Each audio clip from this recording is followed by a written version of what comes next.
Hi, today I'm part of your VIVO IQOO U5X and I'll show you how to log out from Gmail account on that device.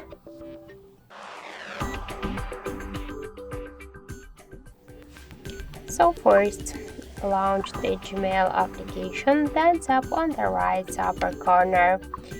So you'll see here all of your logged in Gmail accounts. If you want to log out from the Gmail application, we should first log out from Google accounts on our device, and to do that we should click to manage accounts on this device.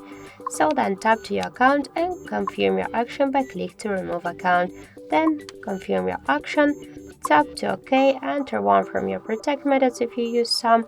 Now with Google account settings, we just successfully log out from Google account. So let's go to the application and we can see that in app we also successfully log out from Gmail application.